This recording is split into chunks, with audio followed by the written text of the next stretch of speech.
সবাইকে আসসালামু আলাইকুম। সবাই ভালো আছেন নিশ্চয়। IELTS academic writing task 1 describe করার সময় বারবার ইনক্রিজ ব্যবহার করছেন, কিন্তু আইএলটিএসে একই শব্দ বারবার ব্যবহার না করে তার সিনোনিম ব্যবহার করা দরকার। আজকে দেখিয়ে দেব কিভাবে অন্য ওয়ার্ডস দিয়ে ইনক্রিজকে রিপ্লেস করা যায়। চলুন তাহলে প্রথম ওয়ার্ডটি দেখে নিই। দেখেন, প্রথমে কি লিখেছি আমি? সার্চ।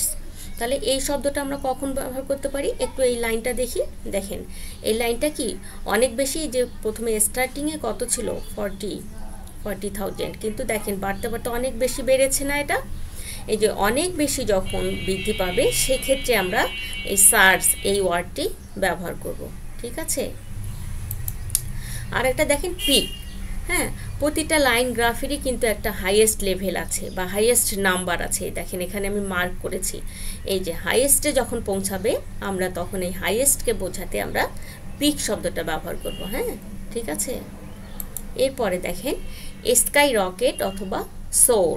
হ্যাঁ, স্কাই রকেটটা কখন, স্কাই রকেট বা সোর আমরা কখন ব্যবহার করতে পারি? দেখেন এই স্টার্টিংয়ে এটা কত ছিল? 2006 সালে, একটু কম দেখতে পাচ্ছি। 7 সালে আর একটু বৃদ্ধি পেল, কিন্তু দেখেন এই 8 সাল থেকে 9 সালে এটা কি খুবই দ্রুত গতিতে অনেক বেশি বেড়ে গেল না?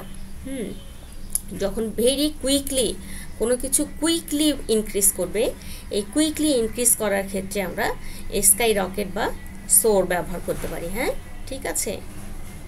আরেকটি দেখেন ক্লাইম্বটা আমরা কখন ব্যবহার করব? এখানে দেখেন দুটা লাইন আছে, একটা অরেঞ্জ লাইন আর একটা ইয়েলো আর একটা গ্রিন লাইন। হ্যাঁ, এই গ্রিন লাইনটা আমরা একটু দেখি। গ্রিন লাইনটা কি স্টার্টিংয়ে কত ছিল? 30, তারপরে আবার 1940 সালে 40 হলো, 1960 সালে আবার 70 হলো, তারপরে 90, তারপরে 100%। হ্যাঁ, তাহলে কি এটা কি ক্রমান্বয়ে বৃদ্ধি পেল না? হ্যাঁ, গ্রাজুয়ালি বৃদ্ধি পেল। এই যখন গ্রাজুয়ালি কোনো কিছু বৃদ্ধি পাবে সেই ক্ষেত্রে আমরা ক্লাইম্বটি ইউজ করতে পারি। হ্যাঁ, এরপরে দেখেন ফ্লাকচুয়েটটা আমরা কখন ব্যবহার করব? দেখেন প্রত্যেকটা লাইনে কিন্তু কখনো বাড়ছে কমছে, বাড়ছে কমছে, এই যে বাড়ছে কমছে। হ্যাঁ, যখন এরকম বাড়বে কমবে সেক্ষেত্রে এই লাইনগুলোকে ডেসক্রাইব করার সময় আমরা ফ্লাকচুয়েট ব্যবহার করব। হ্যাঁ, ঠিক আছে। তাছাড়া আরও একটি ওয়ার্ড আছে, আপনারা ইনক্রিজের ক্ষেত্রে গো আপটাও ব্যবহার করতে পারেন। হ্যাঁ, ঠিক আছে। আর আরেকটি বিষয়, আমার ভিডিওটি ভালো লাগলে অবশ্যই আপনারা লাইক কমেন্ট করবেন, শেয়ার করবেন এবং সাথে সাথে আমার চ্যানেলটি সাবস্ক্রাইব করবেন।